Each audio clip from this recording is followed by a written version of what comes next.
I want to get straight to Nancy Cordes, who has been listening along, and she is there in Scranton. Nancy, this is classic Joe Biden, not only, as I just said, sort of that homespun, folksy demeanor that he brings whenever he gets up, especially in front of a hometown crowd, but also making some points. And to some ears, they may be sort of jokey, but the vice president at one point saying, no, this is not a joke. This is very, very serious when we talk about Donald Trump being unqualified to be the president of the United States, to have access, for example, to our nuclear codes. Right. He even pointed out that there's a man who follows him, was not far away from him, behind me, who holds on to the nuclear codes in the rare event that something were to happen to President Obama and the vice president needed to make the call. And then he went on to say Donald Trump is not qualified to have access to those nuclear codes. So Biden can make this argument in a way that almost no one else can, because he is in that situation room on a regular basis, making a lot of these decisions with the president, not just when it comes to national security, but when it comes to the economy and a host of other issues. It was interesting that it seemed like he had a lot of things he really wanted to get off his chest that he'd been thinking about for quite some time, and he wanted to make sure that this audience and the wider Pennsylvania audience really heard it and got it. He kept saying, don't clap. Don't applaud.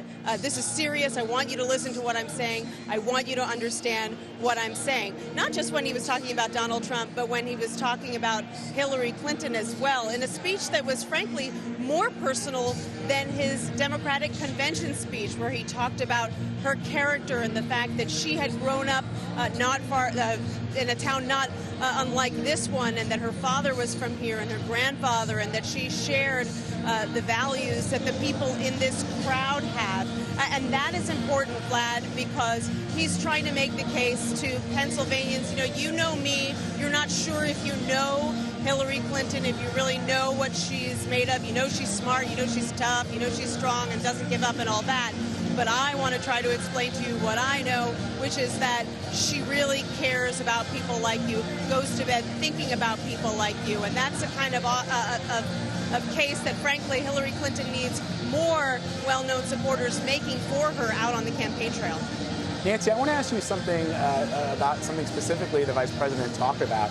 He said that he is known on Capitol Hill as having being one of those folks who has a very good relationship with Republicans across the aisle. And he said if this had been 7 or 8 months ago, early on in this election process, he might not have the same feeling that he does today about Donald Trump. But now that you've seen so many Republican thinkers, especially on the national security side, come out and say that Donald Trump is unfit to be president, clearly he has completely changed his mind. In other words, sort of saying that, look, if it turned out that Trump became president of the United States, he might find some common ground with him, as he has in the past in the Senate. Give us a sense of that relationship that the vice president has with the Republican Party.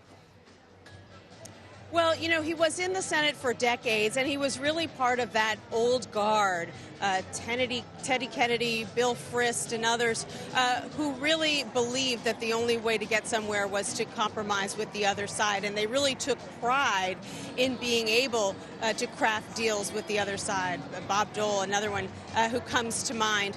And, they didn't necessarily agree or compromise on everything, but back then it was a real badge of honor if you could say that you were someone who had brokered a major agreement with the other side. That isn't always the case today, and he still maintains a lot of his relationships with the old guard, so much so that often he's sort of sent to the Hill as an emissary by President Obama, who was in the Senate for 4 years but didn't have anywhere near the depth of relationships, particularly with Republicans, that Biden did. So he knows how things work. And what he seemed to be saying there, Vlad, was, maybe 8 months or a year ago, that he and others thought, oh, perhaps Donald Trump is saying some of these things because he's trying to cater to a very conservative Republican primary audience. He's just trying to win the primaries. He has sort of staked out this territory with a certain slice of the electorate, and perhaps he will pivot in the general election.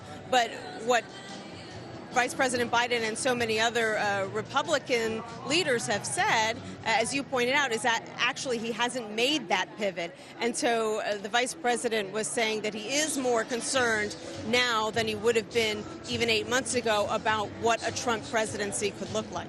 Nancy, one final question. The Vice President said that he was known as the Obama whisperer, that many, many times Secretary Clinton would come to him and say, what's he talking about? And I guess, is that alluding to the fact that President Obama is known to be very wonky? He's known to be someone who really delves into the nitty gritty of some of the policies that his administration takes, and sometimes you need a little deciphering.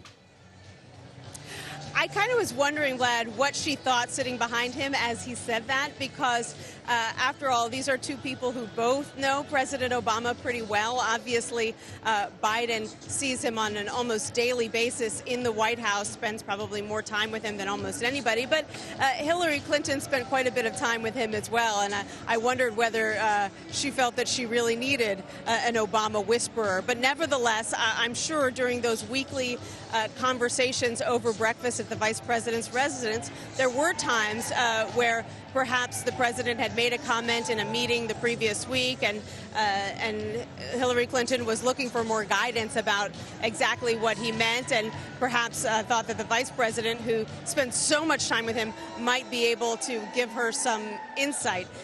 But by and large, what I thought was interesting here was the chemistry and the fact that Biden didn't make any allusions to his own flirtation with a White House bid, back when he said that he thought that he, by far, would be the best president of the United States of everyone running, and that included Hillary Clinton. Today, he sort of gave his wholehearted approval for Clinton herself, said she's forgotten more foreign policy information than Donald Trump and his advisors will ever know. So making a very strenuous case, not just for Hillary Clinton, but against Donald Trump. Nancy Cordes at that Hillary Clinton rally in Scranton, Pennsylvania, breaking it down for us. Nancy, thank you.